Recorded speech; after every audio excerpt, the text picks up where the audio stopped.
Muy buenos días. Ayer vimos el capítulo 7 del libro de Daniel, hoy vamos a continuar con el capítulo 8. Pero a partir del capítulo 7 hay una serie de interpretaciones proféticas que Daniel, el profeta, tiene sueños y visiones. Ahora él los tiene. Anteriormente estaba interpretando los sueños del rey. Ahora él tiene los sueños que lo turban. Vio, por ejemplo,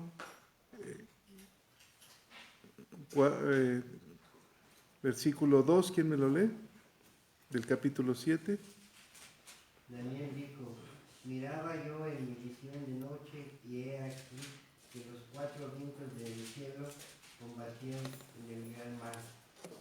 El gran mar, quiere decir que sobre las naciones venían problemas, guerras, situaciones difíciles. Y dentro de ese sueño ve cuatro especies, cuatro animales. Uno, león que tenía alas de águila. Otro, un oso.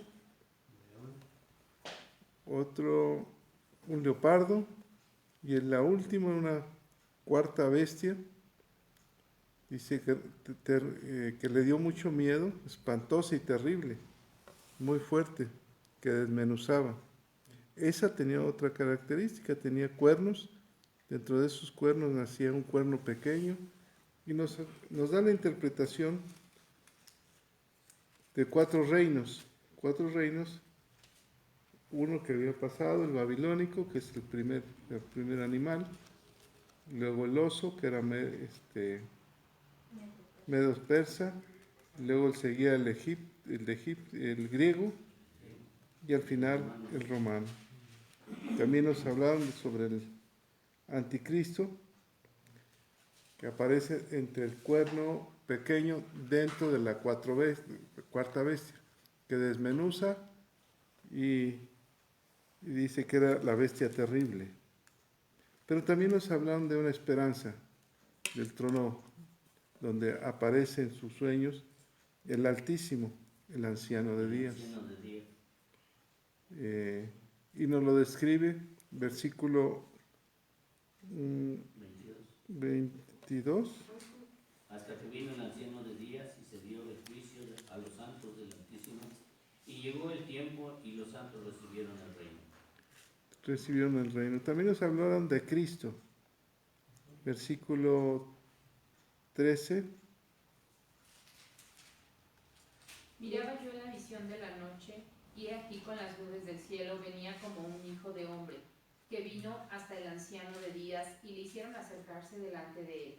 Y el 14, por favor, Claudia. Y le fue dado dominio, gloria y reino, para que todos los pueblos, naciones y lenguas le sirvieran. Su dominio es dominio eterno, que nunca pasará, y su reino uno, que no será destruido. Entonces en el capítulo 7 nos abre el panorama sobre la guerra espiritual. Y de aquí en adelante lo vamos a ver en los siguientes capítulos, pero nos habla de la esperanza, del que tiene el poder eterno, de nuestro Dios. El Dios de Abraham, de Isaac y de Jacob. El Dios nuestro, el Dios que se presentó a Moisés y le dio por nombre Jehová. Y de nuestro Salvador Jesús de Nazaret. Capítulo 8. Visión del carnero y del macho cabrío. Otra visión. Un capítulo complicado, por eso tenía que ser Ofelia.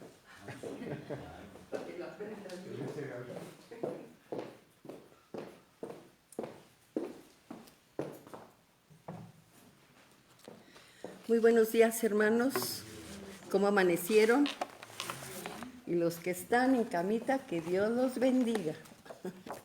Bueno, vamos a orar antes que nada.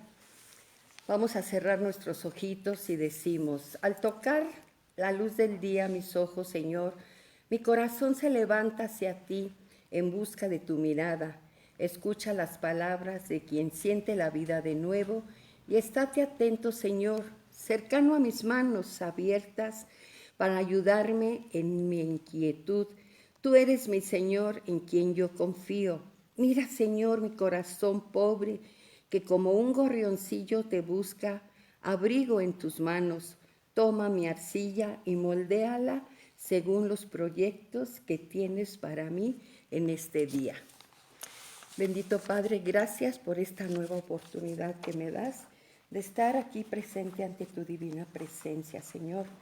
Gracias, gracias, gracias. Bueno, empezamos. Yo creo que nos vamos a ir de 3 en 3, Pastor. Sí. Capítulo 8. En el año tercero del reinado del rey Belsasar, me apareció una visión a mí, Daniel, y después de aquella que me había aparecido antes.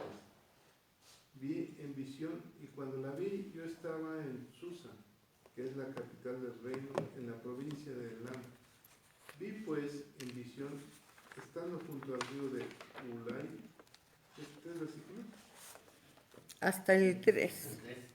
Alcé los ojos y miré y aquí un carnero que estaba delante del río, y tenía 2 cuernos, y aunque los cuernos eran altos, uno era más alto que el otro, y el más alto creció después. Muy bien. Aquí vamos a empezar y dice, al igual que el capítulo 7, este capítulo procede en orden cronológico al capítulo 5. El sueño probablemente ocurrió en el año 551 a.C., cuando Daniel tenía cerca de 70 a 80 años de edad. Los capítulos 7 y 8 corresponden al primer y tercer año del reinado de Belsasar y se ubica cronológicamente entre los capítulos 4 y 5. El capítulo 9 ocurrió aproximadamente en el mismo tiempo que capítulo 6. Este capítulo nos da más detalles sobre los imperios Medo-Persia y griego, los cuales gobernaron después de Babilonia. En el 2, aquí vemos que Susa fue una de las capitales del imperio babilónico situada en el que ahora es Irán. Susa es una ciudad bien desarrollada, era la capital invernal del imperio persa y una poderosa fortaleza. En su visión Daniel se hallaba en ese importante sitio, Susa. Estaba a la altura de Babilonia en cuanto al refinamiento cultural. Allí fue descubierto el más antiguo código de leyes que se ha conocido como el Código Hammurabi. Ese código tiene precisamente las primeras 30 leyes. Así está, este es el código, ¿sí? Pero dice el Código Hammurabi es el primer conjunto de leyes de la historia. En el Hammurabi se enumeran las leyes que ha recibido el dios con minúscula Marduk para fomentar el bienestar entre las gentes. Entonces, a continuación ya se detallan las 30 primeras leyes. Pasamos al número 4, no 3, ¿verdad? Bueno, en el 3 dice, los 2 cuernos eran los reyes de Meda y Persia. Eso lo vemos después en el 8:20. El cuerno más largo representa el creciente dominio de Persia en el imperio Medo-Persia. Bueno, ahora sí pasamos al 4. ¿Quién sigue? Vi que el carnero hería con los cuernos al poniente, al norte y al sur, y que ninguna bestia podía parar delante de él, ni había quien escapase de su poder, y hacía conforme a su voluntad y se engrandecía. Mientras yo consideraba esto, he aquí un macho cabrío venía del lado del poniente sobre la faz de toda la tierra, sin tocar tierra. Y aquel macho cabrío tenía un cuerno notable entre sus ojos, y vino hasta el carnero de 2 cuernos que yo había visto en la ribera del río, y corrió contra él con la furia de su fuerza. También el 7, Juanito, por favor. Porque y lo están vi que juntos. llegó junto al carnero, y se levantó contra él y lo hirió, y le quebró sus 2 cuernos. Y el carnero no tenía fuerzas para pararse delante de él, lo derribó por tanto en tierra, y lo pisoteó, y no hubo quien librase al carnero de su poder. Bueno, aquí vamos a hacer los 4, 5, 6 y 7. Y dice, el macho cabrío representa a Grecia y su cuerno largo a Alejandro Magno. Eso lo vemos después en el 8:21. Esta es una predicación sorprendente porque cuando se dio esta profecía, Grecia aún no se encontraba como una potencia mundial. Alejandro Magno conquistó el mundo con gran velocidad y estrategia militar, lo cual se ve reflejado en el movimiento rápido del macho cabrío. El quiebre de los dos cuernos simboliza que Alejandro conquistaba ambas partes del imperio persa. Alejandro, pasamos al 8.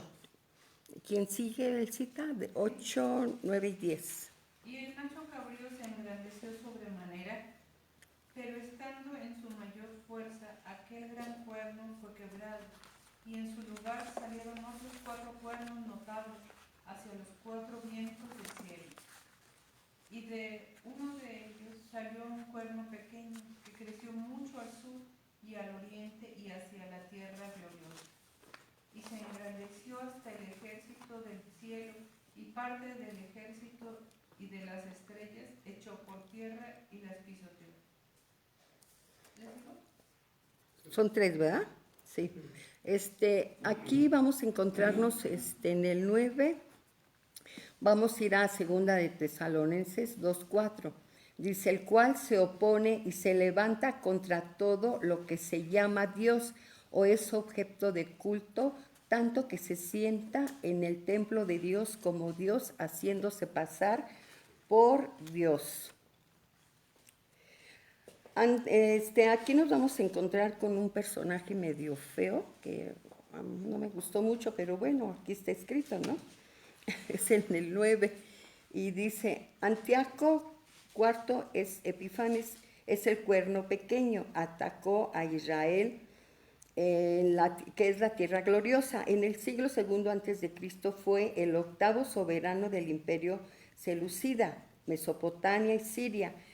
Derrocó al sumo sacerdote de Israel, saqueó el templo y reemplazó la adoración a Dios con un culto griego. Un cumplimiento adicional de esta profecía sobre un cuerno poderoso ocurrirá en el futuro con la llegada del anticristo. Eso lo vamos a ver después ahorita en el 18, 17, 19 y 23. Entonces, aquí, y se engrandeció, como dice, hasta el ejército del cielo y parte del cielo, y las estrellas echó por tierra y las pisoteó. Aquí vemos cómo hacía macho cabrío todas sus, que venía con esa fuerza. Reconocemos que este pasaje es el 10, es difícil de interpretar. Creemos que en la interpretación natural es que Antíoco desafió a Dios y le fue permitido capturar Jerusalén y el templo. Esta guerra incluyó al reino espiritual en el cual los ángeles y los demonios estaban implicados. Algunas de las hazañas que se atribuyen a Antíoco fueron asombrosas. Si son ciertas, hubo una demostración de poder de demoníacos. Y ahora pasamos al versículo 11 y dice, Antíoco era un creyente devoto de Júpiter, de quien pudo haber pensado ser él mismo una encarnación. Este rey eligió para sí el título de Theos Epifanes, que significa Dios manifestado. Entonces pasamos al 12. ¿Quién sigue? 12, 13, 14. Y a causa de la prevaricación le fue entregada el ejército junto con el continuo sacrificio y echó por tierra la verdad e hizo cuanto quiso y prosperó. Entonces oí un santo que hablaba y otro de los santos preguntó a aquel que hablaba, ¿Hasta cuándo durará la visión del continuo sacrificio y la prevaricación asoladora, entregando el santuario y el ejército para ser pisoteado? Y él dijo, hasta 2300 tardes y mañanas. Luego el santuario será purificado. Gracias. Bueno, aquí en el 12 nos dice, fue a causa de la voluntad permisiva de Dios que este cuerno pequeño actuó y prosperó durante ese periodo.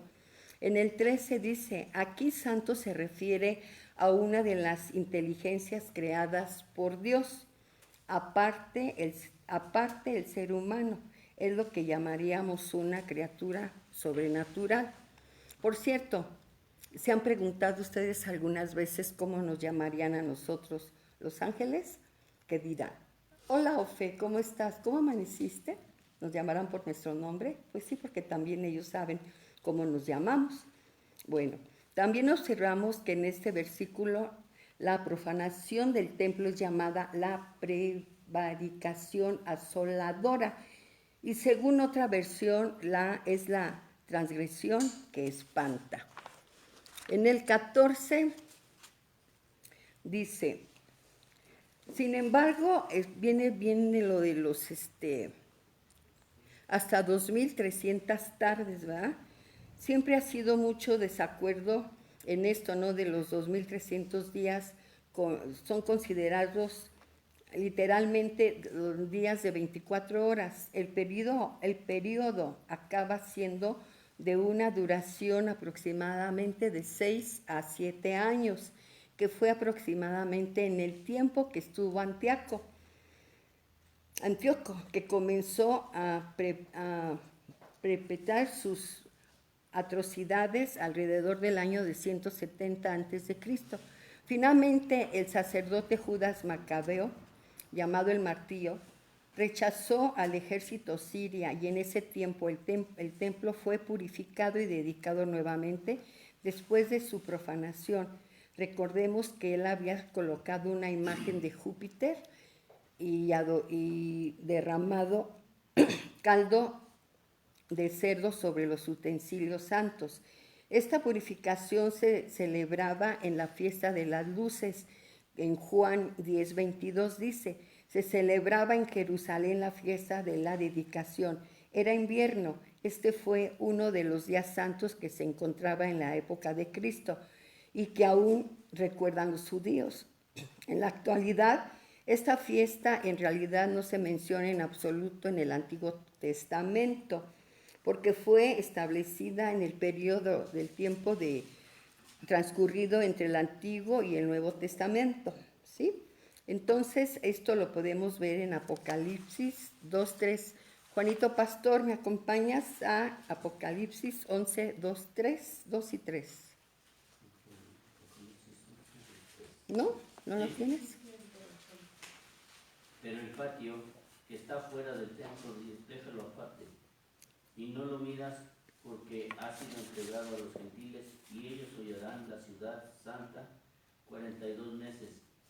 Y daré a mis 2 testigos que profetizan por 1260 días vestidos de silicio. 4. Estos testigos son los de los 2 olivos y los 2 candeleros que están en pie delante del Dios de la tierra. Gracias, Juanito. Entonces, ahora vamos al 15 y 16. ¿Quién sigue? ¿Martín? Sí.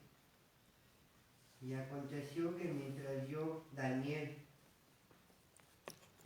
consideraba la visión y procuraba comprenderla, he aquí, se puso delante de mí uno con apariencia de hombre, y oí una voz de hombre entre las riberas del Ulaí, que gritó y dijo, Gabriel, enseña a la visión.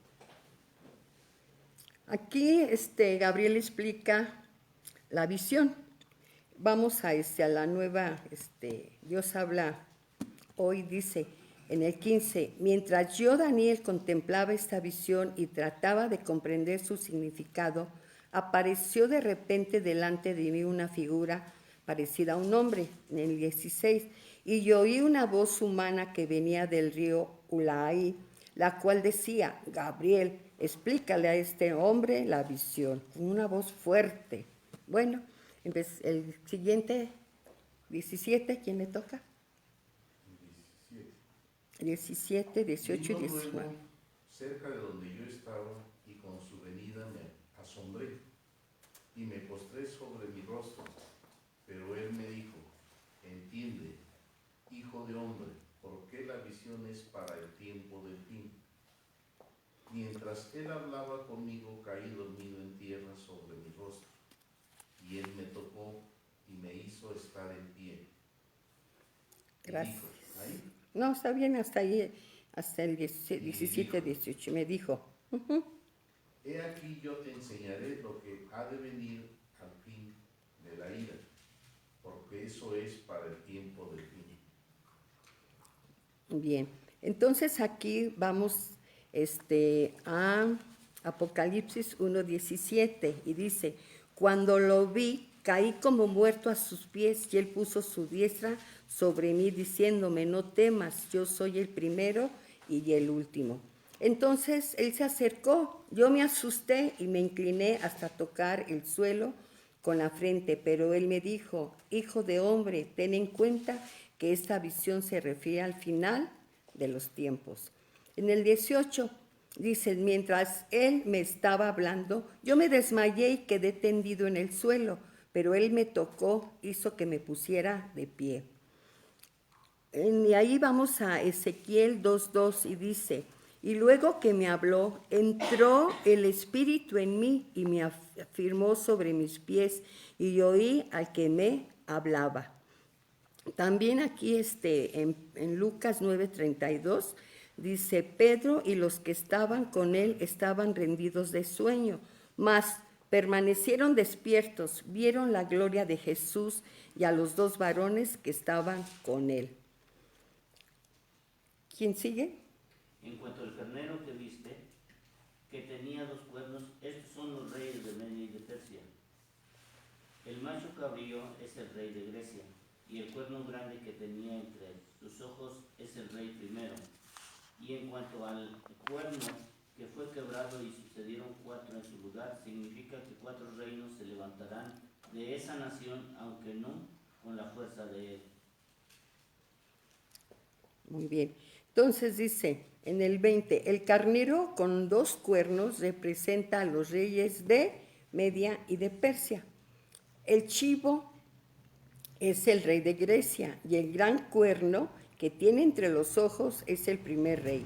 Los 4 cuernos, en el 20, ¿qué? En el rey 22 sigue. Los 4 cuernos que salieron cuando el primer cuerno se rompió significa que de esta nación saldrán 4 reinos más, pero no con el poder del primero. 22, a ver qué tengo. En otras palabras, ninguno de estos reyes tendrá el poder que tuvo Alejandro Magno. Y pasamos al 23, 24, Y al fin del reinado de estos, cuando los transgresores lleguen al colmo, se levantará un rey altivo de rostro y entendido en enigmas. Y su poder se fortalecerá, mas no con fuerza propia, y causará grandes ruinas, y prosperará, y hará arbitrariamente, y destruirá a los fuertes y al pueblo de los santos. Con su sagacidad hará prosperar el engaño en su mano, y en su corazón se engrandecerá, y sin aviso destruirá a muchos, y se levantará contra el príncipe de los príncipes, pero no será quebrantado, aunque no por mano humana. Bueno, en el 23 dice: como ya anticipamos, el cuerno pequeño sería Antíoco Epifanes, de la línea de la dinastía de los seleucitas, que ocuparon Siria. La única explicación adecuada en este versículo de los hechos de la historia es que este hombre estaba poseído por demonios. En este sentido, él sería también una figura del anticristo que vendrá. El Señor Jesús se refirió a él cuando dijo en Mateo 24:24, dice: porque se levantarán falsos cristos y falsos profetas, y harán grandes señales y prodigios de tal manera que engañarán, si es posible, aún a los escogidos. En el 24 dice, aquí el pueblo de los santos se refiere a Israel. La matanza de este pueblo por parte de Antíoco fue algo casi increíble. Él fue uno de los peores dictadores que actuó contra el pueblo de Israel. Sin embargo, él fue meramente una prefiguración, una representación anticipada del anticristo que vendrá en el futuro, de quien ya hemos dicho lo siguiente. En Apocalipsis capítulo 13, versículo 7 dice, se le permitió hacer guerra contra los santos y vencerlos. También se le dio autoridad sobre toda tribu, pueblo, lengua, nación. ¿Hasta dónde nos quedamos, Clau? ¿20 qué? 27. ¿20 qué? 27. Bueno, en el 25 dice, Antíoco fue un pálido ejemplo de este rey que vendrá en el futuro, y él hará 4 cosas que Antíoco hizo mucho menor escala. Aquí son 4 cosas que vas a ver, en el que dice en el 25. El primero dice, hará prosperar el engaño en su mano. Se nos dice en Apocalipsis capítulo 13, versículo 17, que nadie podrá comprar ni vender a menos que lleve la marca, que es el nombre de la bestia o el número de su nombre. Este hombre controlará, como lo explicó ayer el pastor, la economía con gran poder y un espíritu de venganza. 2. En su corazón se engrandecerá. En Apocalipsis 13, versículo 5 nos dice que se le permitirá hablar con arrogancia y proferir blasfemia contra Dios. Se le dará poder para continuar con sus acciones durante 42 meses. La humanidad no será precisamente una de las características del anticristo, será como Satanás, que fue lleno de orgullo. Tercera, aquí que sin aviso destruirá a muchos, aparecerá en la historia como un cordero, pero acabará siendo como un león. En Apocalipsis capítulo 6 se presenta como el jinete del caballo. ¿De qué color, Juanito? Blanco. Observamos que inmediatamente después de él llegará el caballo de color rojo, encendido de la guerra. Es decir, que este personaje habrá logrado establecer una paz falsa. En el 4 dice, finalmente se levantará contra el príncipe de los príncipes. Queda claro que él se opondrá a Cristo y luchará contra él. Una de las señales características del anticristo y de la primera bestia mencionada en Apocalipsis capítulo 13 será que se pondrá en contra de Cristo. Ahora pasamos a los siguientes versículos, que son 25 y 26. ¿Quién sigue?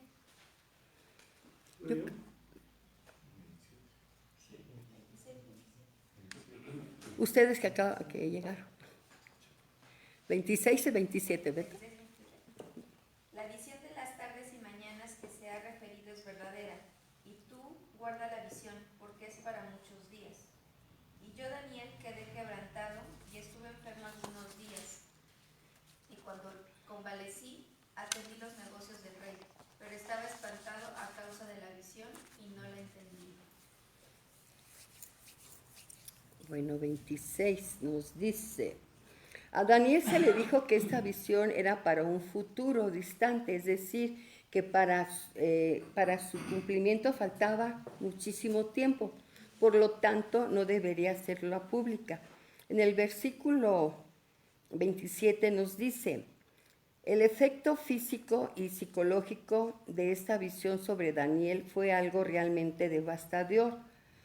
En este punto, Dios comenzó a encajar los tiempos de las naciones y de los gentiles en la historia de la nación de Israel, y esto fue lo que dejó perplejo a Daniel al principio y que aún desconcierta a mucha gente.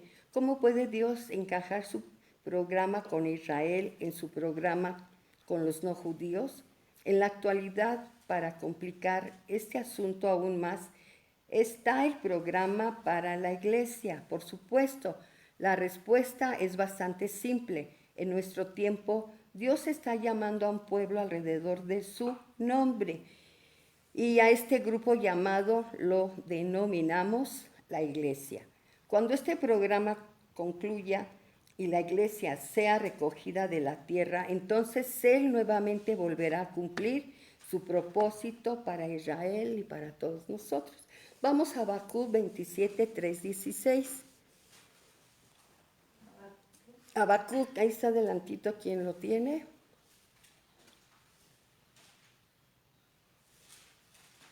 Bueno, oí y se conmovieron mis extrañas, a la voz temblaron mis labios, produjeron entre mis huesos y dentro de mí me estremecí. Si bien estaré quieto con el día de la angustia, cuando suba al pueblo el que lo invadirá con sus tropas. Aquí tenemos cómo se puso Daniel, ¿no? Que hasta sintió horrible en su garganta, en todo. Yo ayer le decía al pastor que cuando yo lo estuve pues leyendo, formando bien este capítulo, no, sí me dio así como, pues sentí muy feo porque, pues ya no por uno, porque pues uno ya vivió, hay todo, ¿no? Pero lo que les espera a nuestros hijos, a nuestros nietos, porque pues realmente no sabemos el tiempo del que Dios vendrá, su segunda venida. Y pues muchas gracias, porque pues que les dé ese espíritu de venir todos los días, porque ya sabemos que están todos de vacaciones y todo, pero no se preocupen, aquí los tenemos presentes. Bueno, muchas gracias, Padre Eterno, porque me diste esta oportunidad una vez más. Y, Señor mío y Dios mío, recibe este gran aplauso para ti.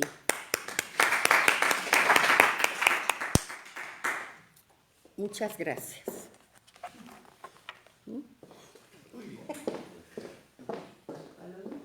Palomita. Me Bueno. faltó mucho porque está muy intenso. Sí. Pero nada más lo reduje, como me dijo Paito, redúcelo. Bueno. Difícil interpretación. Sí. Miren, Daniel, pensemos que nosotros somos Danieles.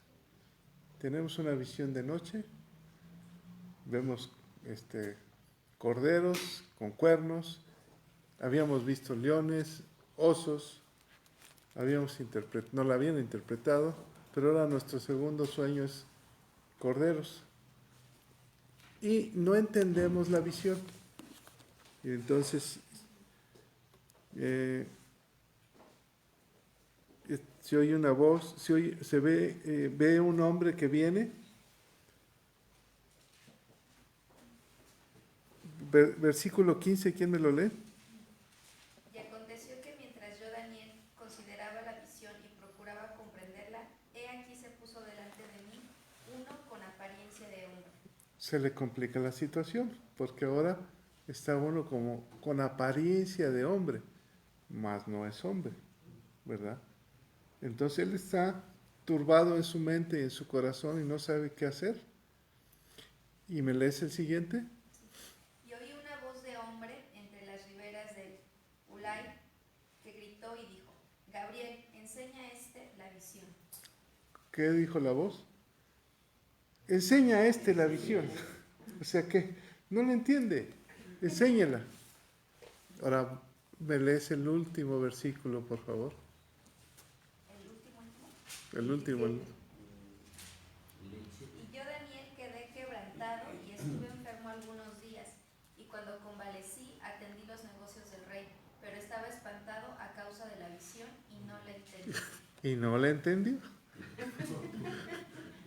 ¿Así nos pasa? Ahora, hasta se enfermó por la visión y al final de cuentas no la entendí. ¿Verdad? ¿Qué hombre? La apariencia de hombre era Gabriel. Era Gabriel, ¿verdad? Ahora, ¿Qué comentarios tienen de esta visión? Y la voz, solo fue una voz que se escuchó. Una voz. ¿De quién fue la voz? De Dios, Del Padre. del Padre. Enséñale a Por este eso cuate yo la dije visión. así con fuerte. Mandó al Bueno, Enseña la visión. Mandó su mensajero. pero la visión es para el tiempo del fin. Tiempo del fin. O para el fin del tiempo. Tiempo del fin. Es un proceso, es larga.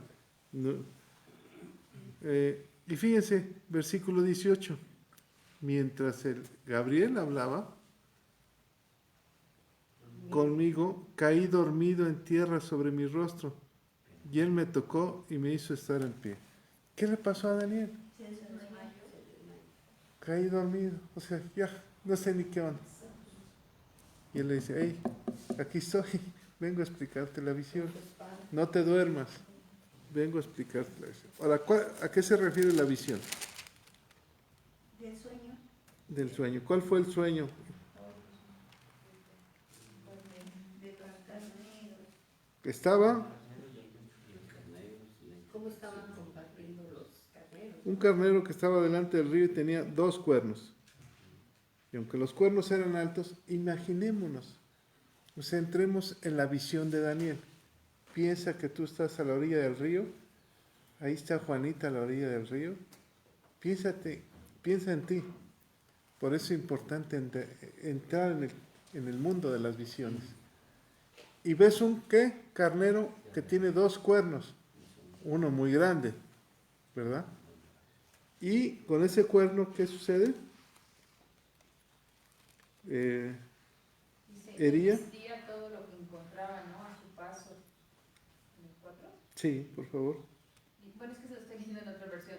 Sí. El carnero embestía todo lo que encontraba a su paso hacia el occidente, el sur, el norte y el sur. Nadie podía hacerle frente ni ayudar a sus víctimas. El carnero hacía lo que quería y se hizo muy poderoso.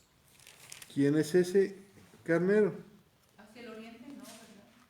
No, porque Persia ahí se quedó estancado. No llegó a ni a China ni a otro. Es que le digo que es muy profundo. Yo lo tengo, pero me iba a tardar 1 hora. Bueno, aquí nos dice quién era ese carnero. Más adelante eran los medos persas, ¿no? En el 20, ¿quién me lo lee? En cuanto al carnero que viste, que tenía 2 cuernos, estos son los reyes de Media y de Persia. ¿Ok? Que se hicieron poderosos. ¿Se acuerdan del oso? Sí. Que era de un lado más alto, como deforme. Y en su boca traía costillas, 3 costillas.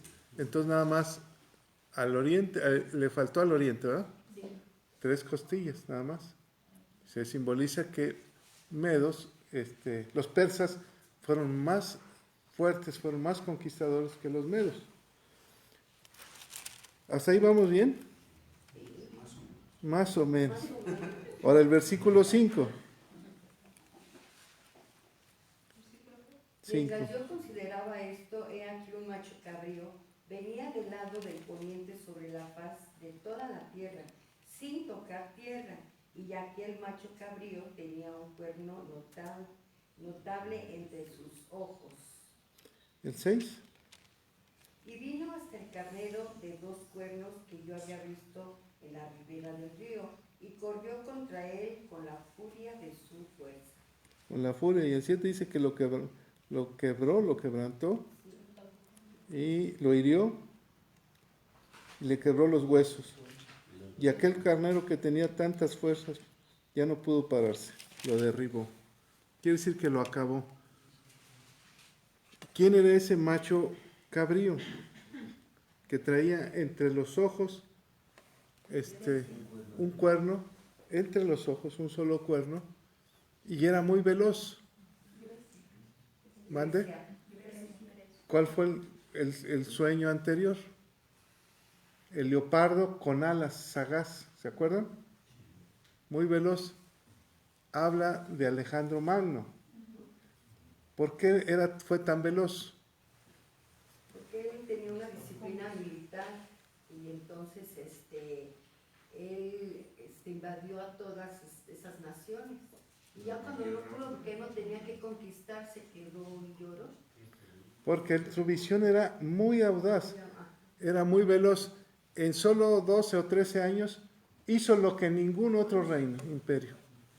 Empezó a los 20 años y murió a los 32 años. Pero era muy astuto, era sumamente astuto, hablando militarmente. Por eso muchos, Hitler y muchos conquistadores se basan en las instrucciones militares de Alejandro Magno.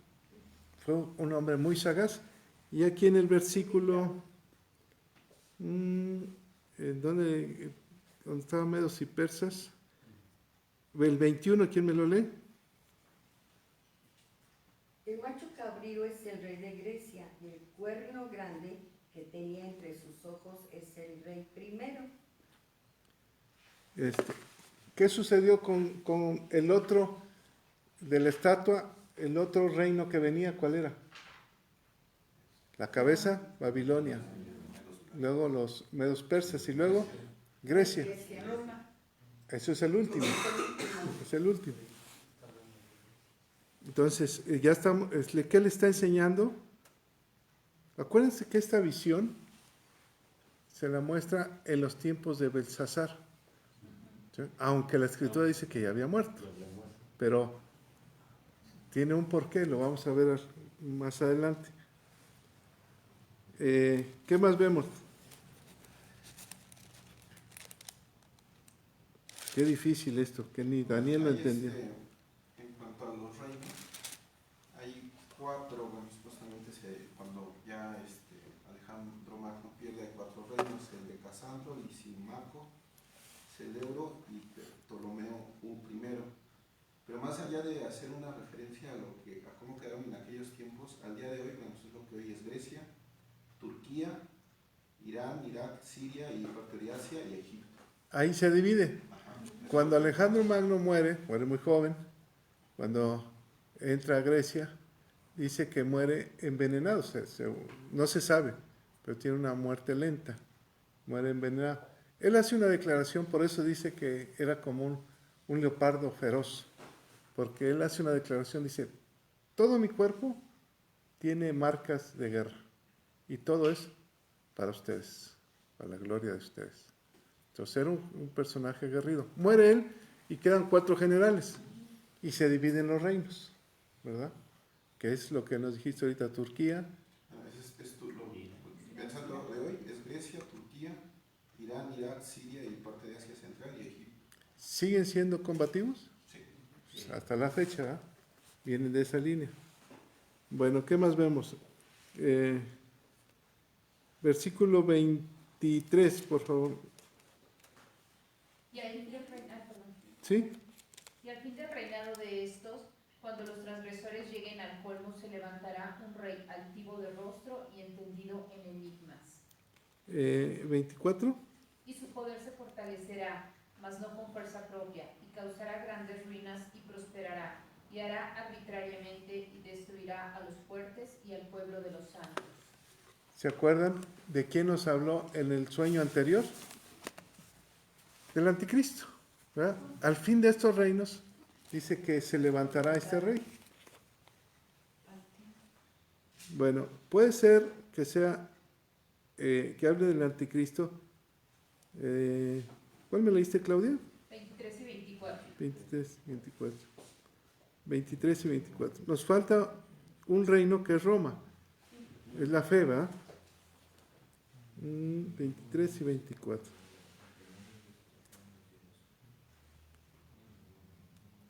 Versículo 10, ¿me lo puedes leer, por favor? Sí.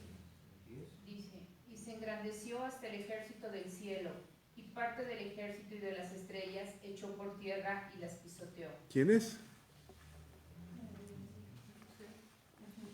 ¿Quién? El diablo, ¿verdad? Entonces, al final, el anticristo se levantará, y allí nos lleva una referencia de Apocalipsis 12:4, que esta es complicadísima.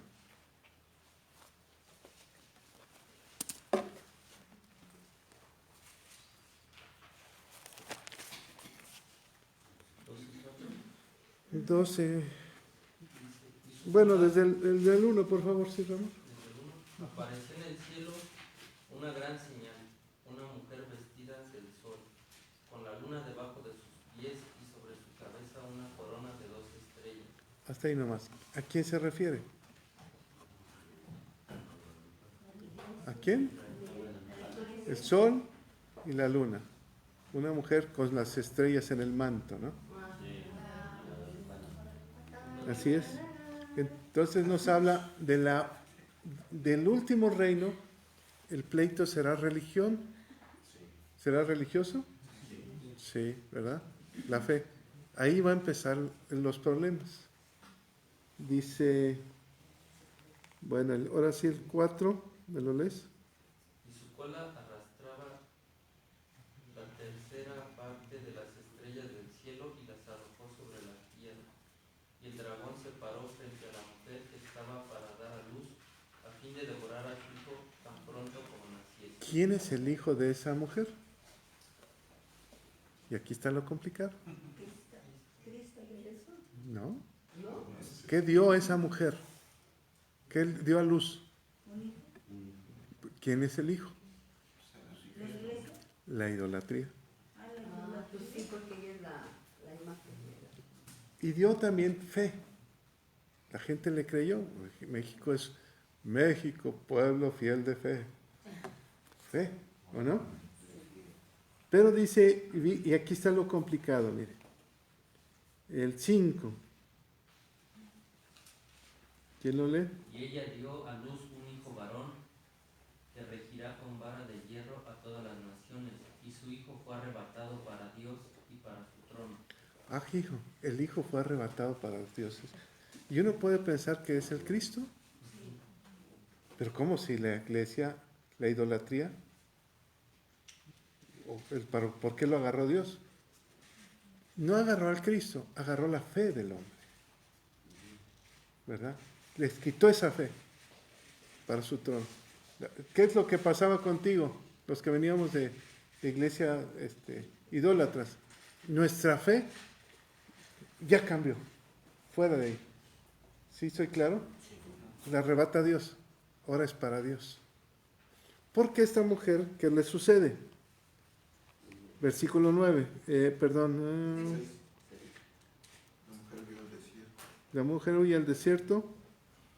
Para que ahí se sustente por 1200. Hubo una gran batalla en el 7, 8 y 9. Después hubo una gran batalla en el cielo. Miguel y sus ángeles luchaban contra el dragón, y luchaban el dragón y sus ángeles. Pero no prevalecieron ni se halló ya lugar para ellos en el cielo. Y fue lanzado fuera el gran dragón, la serpiente antigua, que se llama Diablo y Satanás, el cual engaña al mundo entero. Fue arrojado a la tierra y sus ángeles fueron arrojados con él. Vámonos, para afuera. Ya Dios con la fe, porque hay fe tóxica, o hay fe, una fe, ¿cómo le puedes llamar? Falsa. Ya con una fe verdadera del hombre, ya el hombre voltea al cielo. Y entonces empieza una gran batalla de creencias. Todos tienen tu fe. Si vas a ver a los chinos, creen en Buda, ¿o no? Los musulmanes creen en Alá. La iglesia católica cree en los santos. Pero hay una fe en el mundo que es la lucha. Entonces, Dios toma la fe verdadera y empieza la pelea la pelea del Armagedón, se llama. La gran pelea. ¿Por qué se pelean? Por nosotros, por nuestra fe. Porque dice que al final de los tiempos muchos van a ser engañados. ¿Cómo será engañado la gente? ¿Cómo podrá ser engañado? A través de la fe, ¿o no? ¿Cómo fue engañado Pedro? ¿No le dijo hipócrita? Sí. ¿Qué es lo que nos advierte Pablo, que leímos en Efesios? Cuidado con volver otra vez a judaizarse, ¿o no? Cuidado. O sea, si ya haber salido de ahí, vuelves a entrar, Pedro. ¿Cómo será engañado la última gente? Es por fe. Todos tenemos fe, ¿o no? Entonces, ¿cómo regresamos otra vez? Por la palabra de Dios. Dice, y te hablarán muy bonito, y tú quedarás encantado y regresarás. Entonces, tu estado postrer es peor que el primero. ¿Lo dice la Biblia? Entonces, el 5 de Daniel dice, con su sagacidad hará prosperar el engaño en su mano. En su mano. Y entonces, fíjense qué delicado es esto. Si esa mujer que engañó a la gente, hablamos de la idolatría, de repente da luz y Dios toma eso y puede decir, dio a luz a Jesús, ¿o no? Sí. Es lo más fácil. Es un varón, un niño. Y nos podemos ir por ahí y decir, entonces sí existía la Virgen, ¿o no? Pero realmente la interpretación, por eso Daniel dice, no entiendo ni qué onda. Sí, lo entendió. Porque si no me puedo ir otra vez me puedo ir a mis creencias, a mi idolatría. Acabo, mira lo que está aquí, y vuelvo a adorar a la Guadalupana, vas a ver en la calle. Entonces, pues regreso otra vez. ¿Qué le pasaba en los tiempos de Cristo? Ya había nacido Cristo, ya había muerto por ellos. ¿Cuál era el problema? ¿Con los judíos o no? Dice, no, la historia dice esto y la historia dice lo otro. Pero esto es referencia, es sombra de lo que viene al futuro. Dice Pablo, cuidado, con mucho temor y temblor. Mi pueblo perece por falta de conocimiento, porque seducen el oído, un espíritu de seducción, y vuelve a regresar otra vez. Su problema era con los fariseos, con los mismos judíos que conocían la historia, los sacerdotes. Su problema era con ese. Dice, no. Por eso Pablo, no sé si en Corintios o en Éfeso, lo corren, porque llegan los judíos y dicen, no, estás mal, mano. Esto no. Ya habiendo tenido la iglesia, dice, tú ni siquiera eres apóstol. ¿Se acuerdan? Tú ni siquiera eres eso. Y él había formado la iglesia. Él les había dado las bases. Y lo corren. Dice, ¿tú quién eres? Tú no eres apóstol. Y entonces lo corren. Y dice, vuelvo a sufrir dolores de parto por ustedes. Porque ya pudiendo haber comido carne, algo macizo, vuelvo a darles leche. Otra vez empezar con ustedes. Quiere decir que se quedó con un grupo muy pequeño, ¿no? Para volver a empezar. Porque fueron engañados. Aquí por eso Daniel está sufriendo, ¿eh? No entiende. Y Dios se enoja con él y dice, enséñale, Gabriel, ¿verdad? Enséñale, por favor. ¿Quién puede entender esto? ¿Ya lo entendimos? Está bien cañón. ¿O no? Está bien difícil. Pero podemos entender nuestra posición actual en lo que está sucediendo con nosotros. Ahorita estos imperios ya pasaron. Ahorita viene el anticristo. De hecho, ya dice que ya está en funciones, ¿se acuerdan? Dice, ya está en funciones aquel hombre de la iniquidad, pero está sostenido ¿por quién? Por el Espíritu Santo. O sea, nuestro guía es el Espíritu Santo. No nos dejemos engañar con la primera. Seamos guiados por el Espíritu de Dios. No. Yo no voy a hacer nada si el Espíritu Santo no me dice. Ya encontré la verdad. No me puedo perder. Entonces, aquí es una advertencia muy fuerte para nuestros tiempos, ¿eh? Porque vendrán, como dice, lobos vestidos de corderos. ¿Cómo nos van a engañar? ¿Mande? Milagros, palabra bonita, exhortación, y va a decir, wow, qué tipo, esto es la línea. La línea es esto.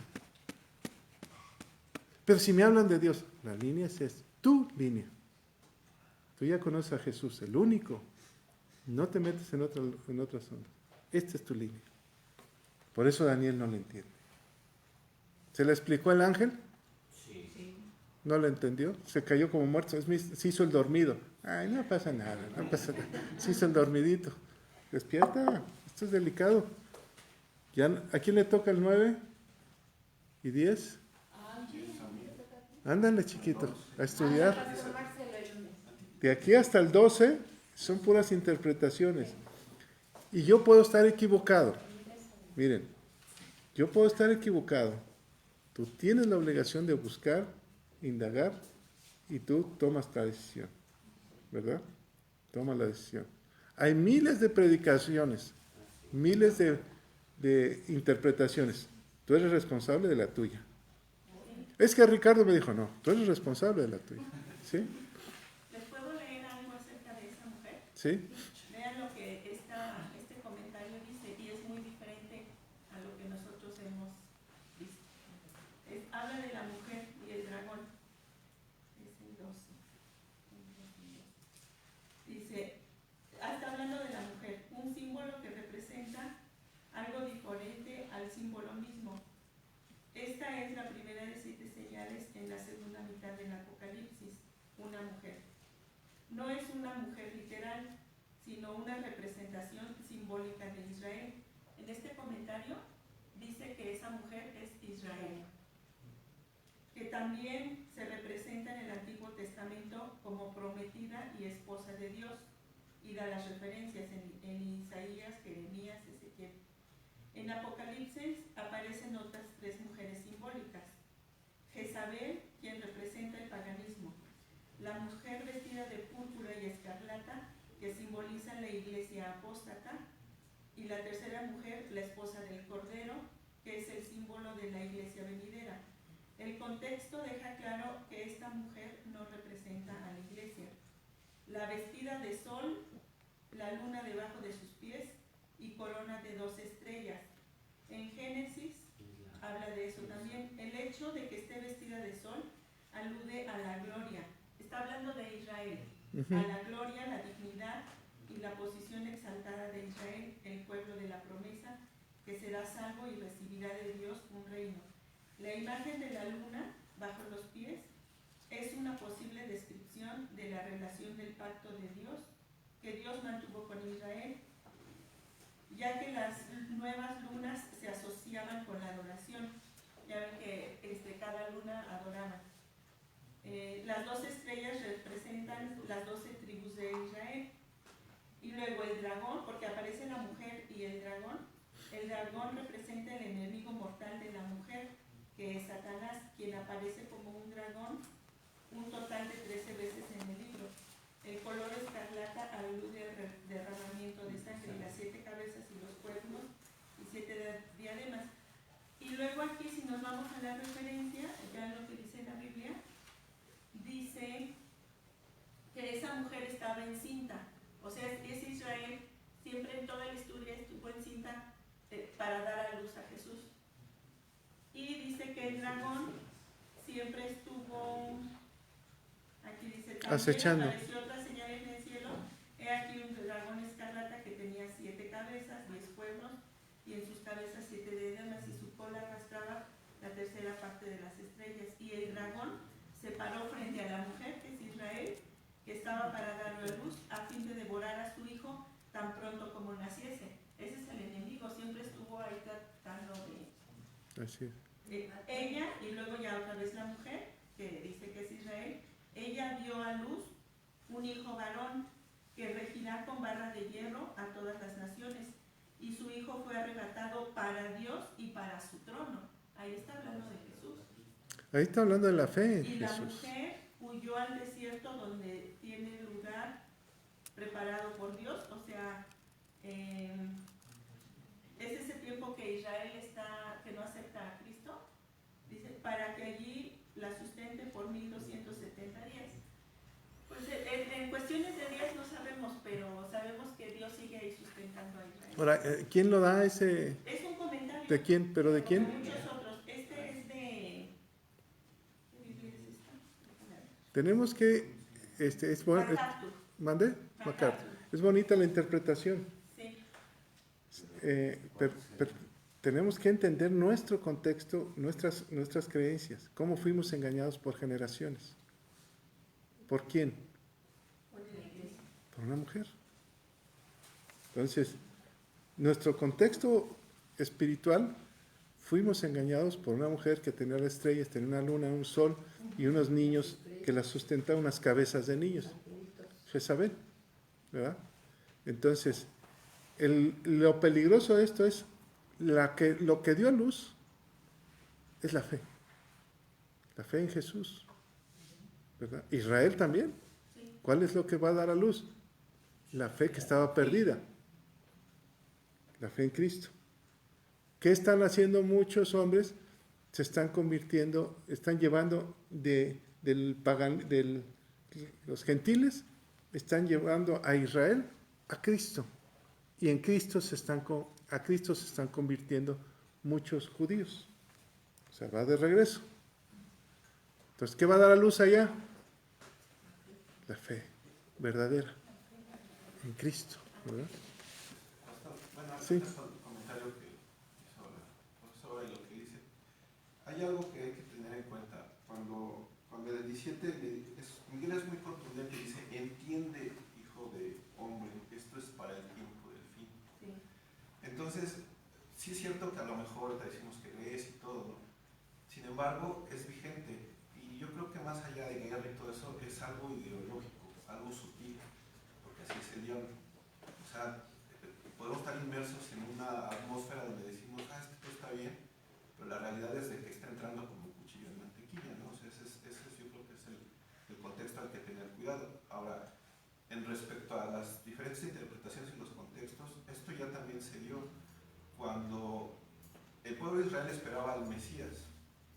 Y, por ejemplo, en otras culturas también esperaban un Mesías.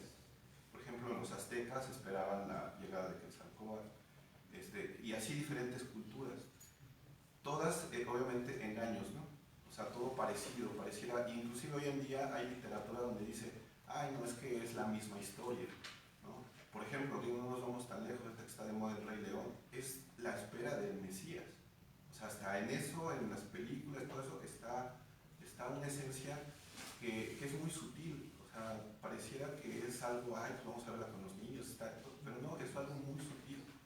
Es lo que me quedé el otro día pensando en la cuestión de la estatua, es ese lodo, ¿no? Y es tierra y agua, o sea, es tan abundante, tan sutil que puede existir. Y ahorita en cuestión de la luna y todo eso, recordé que en su momento me tocó Josué 16 y hablaba de cómo iba conquistando. Y eran diferentes pueblos, y sacando sus significados, el significado me llevó a una frase, se las voy a leer nuevamente. Dice, al descender de la casa de Dios en el arca tenemos luz, su reino nos librará de la cavidad de los separados hasta el mar, en su reino tenemos descanso, nos cuida como su niña de la luna que desciende. O sea, nos cuida de la luna. De la luna que desciende. Entonces, yo en su momento pensé, a lo mejor son los países árabes, yo no sé, puede ser también la Guadalupana y todo. Sin embargo, yo creo que es tan sutil, tan suave, el diablo es ¿qué? Sutil. Por eso te engaña en el oído. Oye, para haber engañado a Eva, imagínate nomás, Eva tenía contacto con el Padre Eterno, ¿no? Vivía en el paraíso y fue engañado. Adán, o sea, ¿cómo es posible? Que era sustancia, era la imagen de Dios mismo y fue engañado. ¿Por qué se atrevió a Jesús, al Dios, hasta que Dios le dijo, no tentarás al Señor tu Dios, hasta que lo paró en seco? Pero lo quería engañar. Entonces, ¿cómo te engaña? Por la palabra, ¿o no? Por eso necesitamos prepararnos. Esta va a ser la guerra al final, por la palabra. Nada más piensen en esto. Los Budas, ¿cómo nace Buda? ¿Alguien sabe la historia? Un elefante embaraza, viene del cielo y embaraza a una mujer y nace el sabio. Un país como China, con tanto conocimiento, creyendo en eso, que un elefante, se te hace irónico, ¿no? Pues el diablo es así, a veces nos engaña y nos hace ver cosas fuera de nuestra cultura. Por eso Pablo, era el enojo de Pablo. Otra vez vuelvo a sufrir dolores de parto. O sea, ya los había sacado de ahí y otra vez, ¿de dónde los sacó? Del judaísmo. Y vuelves otra vez. Otra vez. Hipócrita le dice a Pedro, ¿no? Vuelves otra vez. ¿Qué tan sutil era que regresaban otra vez? Habiendo visto a Cristo muerto y habiéndolo resucitado. Ayer platicábamos con los varones. ¿Cuántos miles de personas querían tocar el manto de Jesús? Miles de personas. Bueno, la alimentación, ¿verdad? 5,000 varones, 20,000 gentes, tan solo con eso. Miles de personas que lo seguían, eran seguidores. Por eso Roma dice, esto es otra cosa. ¿Ya? De los miles de personas en Jerusalén, ¿cuántos dijeron, no lo maten? Que el puñado de gentes, de sacerdotes, dijo, mátenlo, su sangre sea sobre nosotros. ¿Y todos los miles? Los últimos tiempos, ese va a ser la apostasía, la fe, lo que tú crees en tus cimientos, la firmeza de tu fe, va a ser tambaleada, ¿eh? ¿Cómo no ser tambaleada? La fe viene por el oír y el oír y el oír y todos los días, hasta que te comas, que digas, uy, ya estoy hasta aquí de palabra, hasta que te canses, ¿no? Y ahí les va un regaño, no vinieron el miércoles. Y todos los ministerios deben, y los líderes de ministerios deben de venir. Es una obligación, porque tú un día vas a pararte enfrente y van a decir, ay no, te va a tocar otro, hoy no voy. Todos los líderes de ministerios tienen que venir. Es preparación. Tan solo con esto. Bueno, oramos. Padre, te damos gracias. Gracias, Señor, por este día. Ayúdanos a interpretar correctamente tu palabra, Señor. Y si nos equivocamos, te pedimos perdón. Corrígenos mientras estemos estudiando. Te lo pedimos, Padre, en el nombre de Cristo Jesús. Amén. Amén.